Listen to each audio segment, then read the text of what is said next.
স্বাগত জানিয়ে আজকে শুরু করব ক্লাস 10-এর ফিজিক্যাল সায়েন্স এর মডেল অ্যাক্টিভিটি টাস্ক। এখানে মোট তোমাদের 50 নম্বরের কোশ্চেন আছে। এটাই তোমাদের সম্ভবত শেষ, অর্থাৎ নভেম্বরের। এটাই মডেল অ্যাক্টিভিটি টাস্ক। তোমরা পুরো ভিডিওটি দেখতে থাকো, আশা করি তোমরা উপকৃত হবে। এবং যে চ্যানেলে যারা নতুন, চ্যানেলটি সাবস্ক্রাইব করে পাশের বেল আইকনটি প্রেস করে রাখো, আর বন্ধুদের সঙ্গে একটু শেয়ার করে দিও। তো প্রথমে আমরা 1 নম্বর কোশ্চেন দেখব, যে মোট 8টি কোশ্চেন আছে, 1 নম্বর করে। ঠিক উত্তরটি নির্বাচন করো। যেটি জীবাশ্ম জ্বালানি নয় সেটি হলো, এখানে 4টি অপশনের মধ্যে যেটি জীবাশ্ম জ্বালানি নয় সেটি হলো বায়োগ্যাস। ক সঠিক হবে। এরপর কোনো উত্তর লেন্সের ফোকাসের মধ্যে বস্তুকে রাখলে গঠিত প্রতিবিম্ব হবে, ঘ সঠিক হবে, অসৎ ও সমশীর্ষ। তারপরে দেখব 1.3, যে যৌগটি আয়নীয় নয় তা হলো, ঘ সঠিক হবে, CH4 অর্থাৎ মিথেন। 1.4-এর যেটি মৃদু তড়িৎ বিশ্লেষ্য সেটি হলো অ্যাসিটিক অ্যাসিড। 1.5, যে গ্যাসের বাষ্প ঘনত্ব অক্সিজেন সাপেক্ষে 2, তার গ্রাম আণবিক গুরুত্ব হলো, নাম্বার ঘ সঠিক হবে, 64 গ্রাম পার মোল।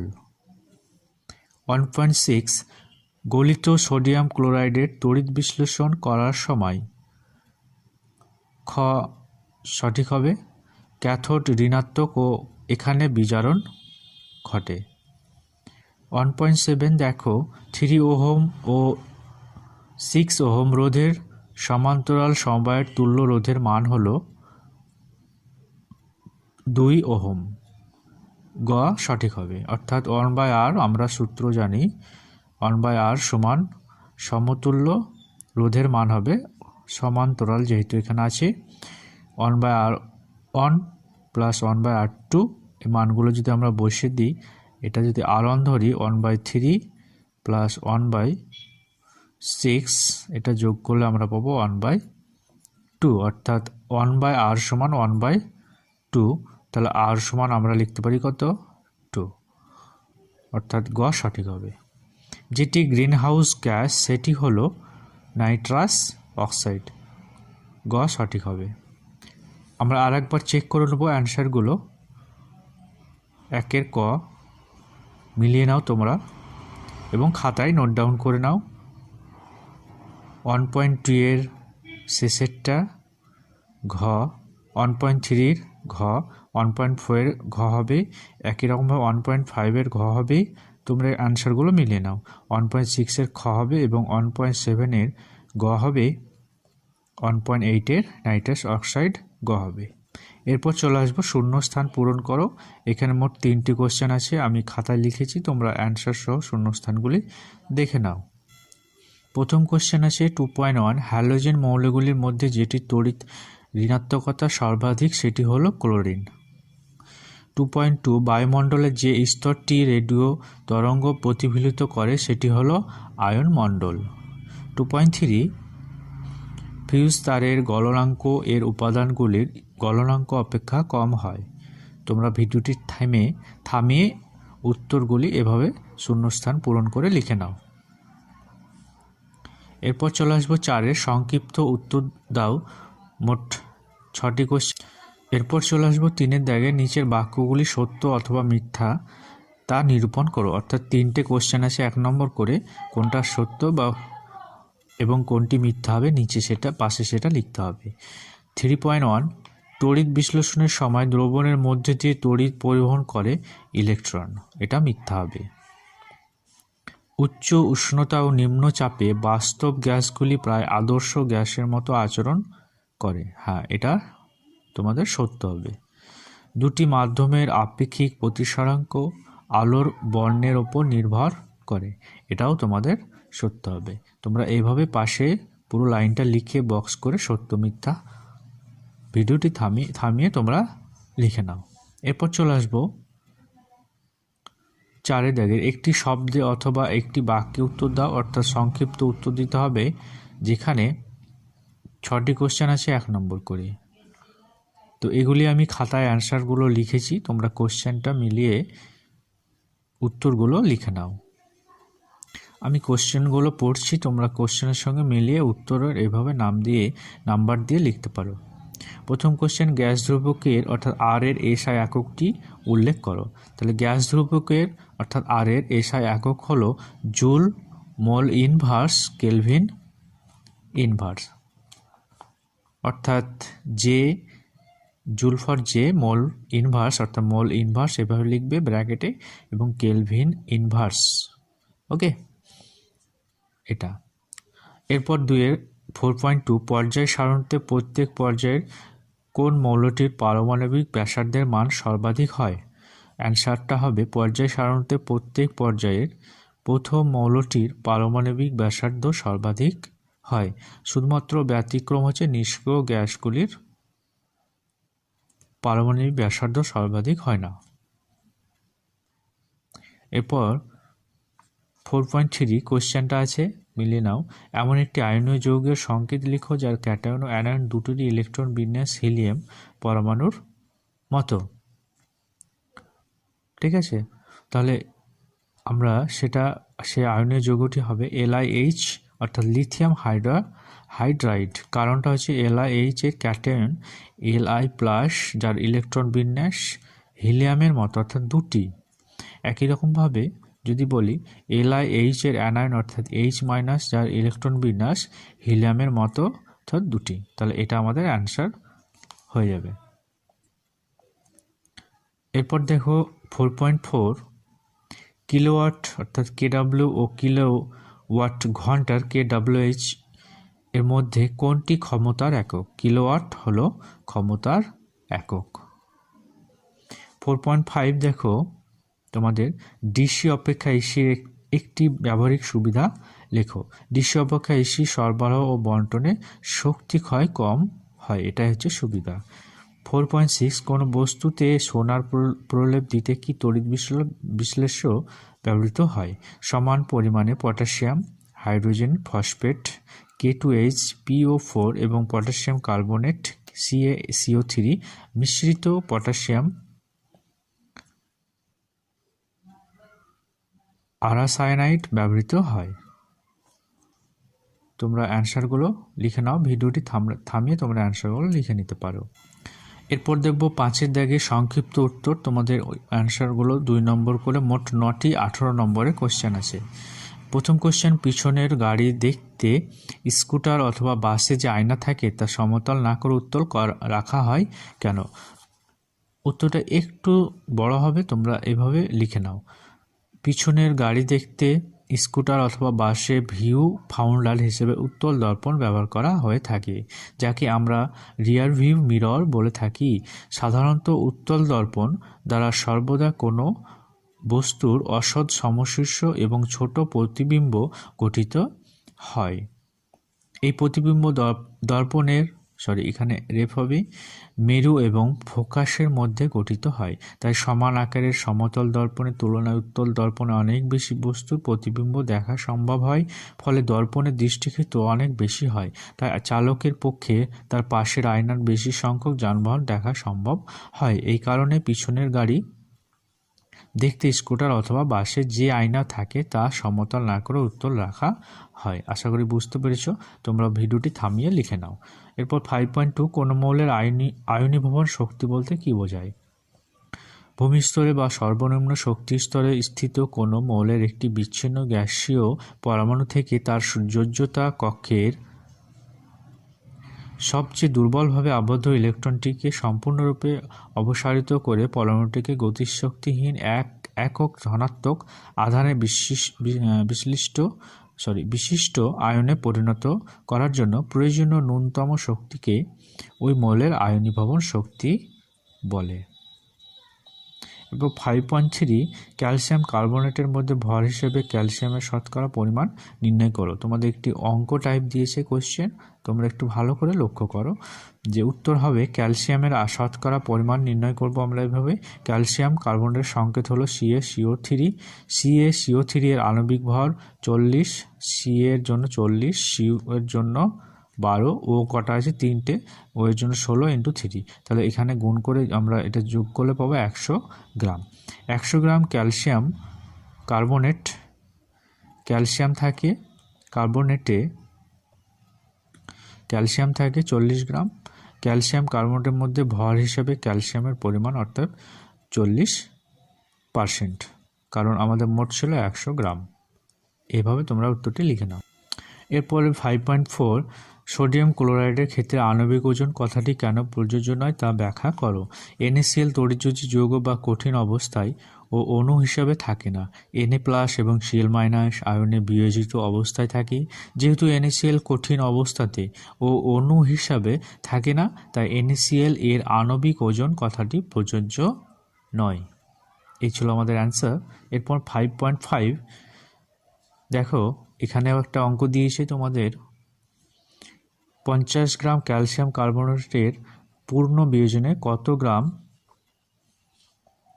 কার্বন ডাইঅক্সাইড গ্যাস পাওয়া যাবে নির্ণয় করো।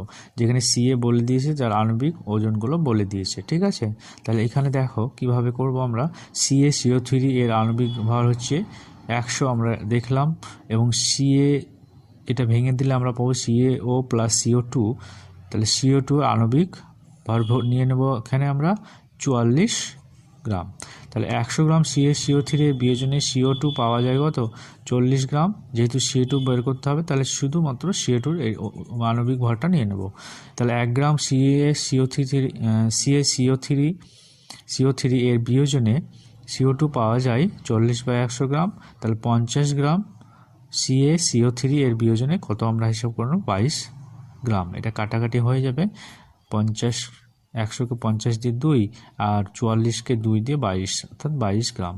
আশা করি বুঝতে পেরেছো। অর্থাৎ নির্ণেয় 22 গ্রাম CO2 পাওয়া যাবে। এরপর দেখো 5.4 শুষ্ক বায়ু অপেক্ষা আর্দ্র বায়ু হালকা কেন তা ব্যাখ্যা করো। উত্তরটা ঠিক এভাবে লিখবে যে শুষ্ক বায়ুর থেকে আর্দ্র বায়ু হালকা কেন। কারণটা হচ্ছে উত্তর, কোনো স্থির উষ্ণতায় বাতাসে জলীয় বাষ্পের পরিমাণ বৃদ্ধি পেলে বাতাসের ঘনত্ব হ্রাস পায়। তাই স্থির উষ্ণতায় বাতাসে যত পরিমাণে জলীয় বাষ্প অন্যান্য গ্যাসগুলিকে প্রতিস্থাপন করতে থাকে, বাতাসের ঘনত্ব তত কমতে থাকে। তাই বলা যায় একই উষ্ণতায় শুষ্ক বায়ুর চেয়ে আর্দ্র বায়ু হালকা হয়ে থাকে।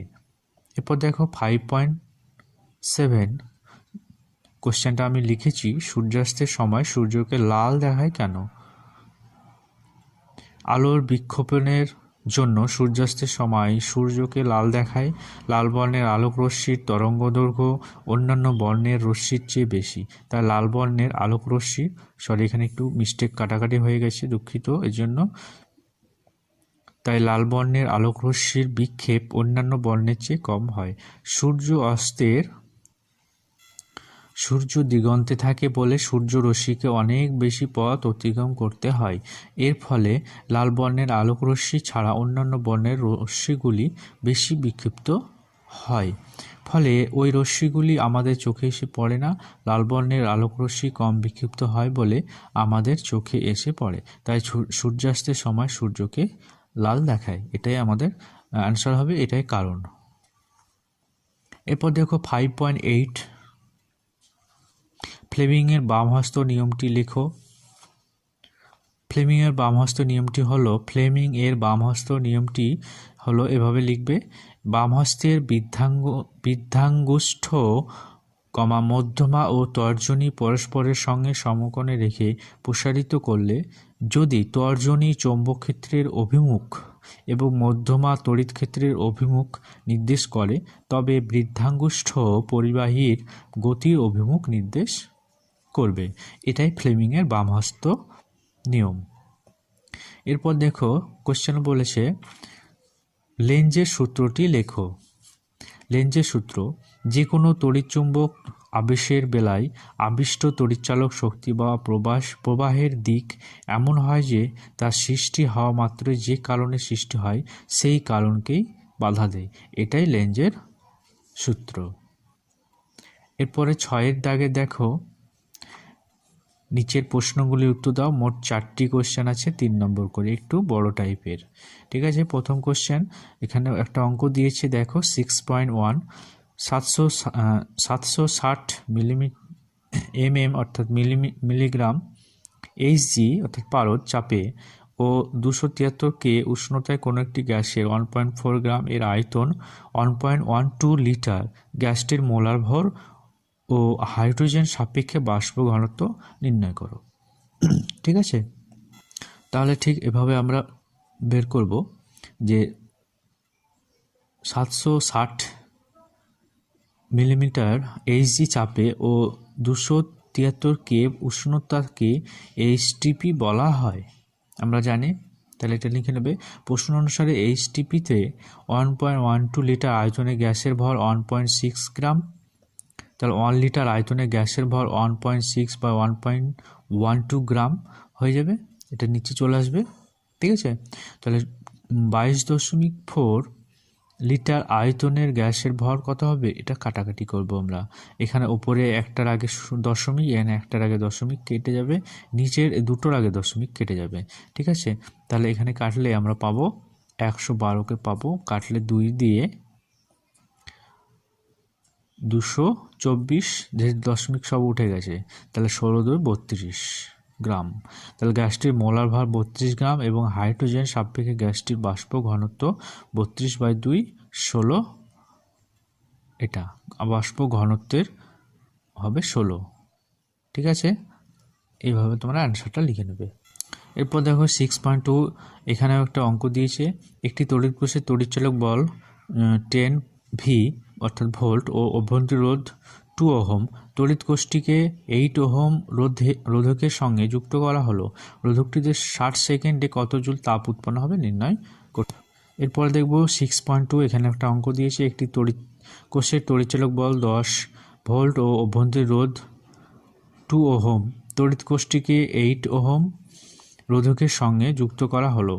রোধকটিতে 60 সেকেন্ডে কত জুল তাপ উৎপন্ন হবে নির্ণয় করো। ঠিক আছে, তাহলে এখানে দেখো যেগুলো দেওয়া আছে সেইগুলো হিসাব করে আমরা বার করব।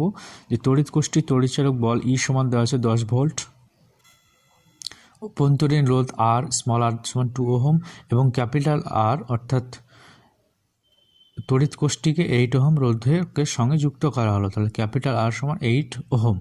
তাহলে বর্তনীর মূল তড়িৎ প্রবাহমাত্রা I সমান E/R+1, এখানে মানগুলো বসিয়ে দাও এখানে। তাহলে কত পেলাম 1 অ্যাম্পিয়ার।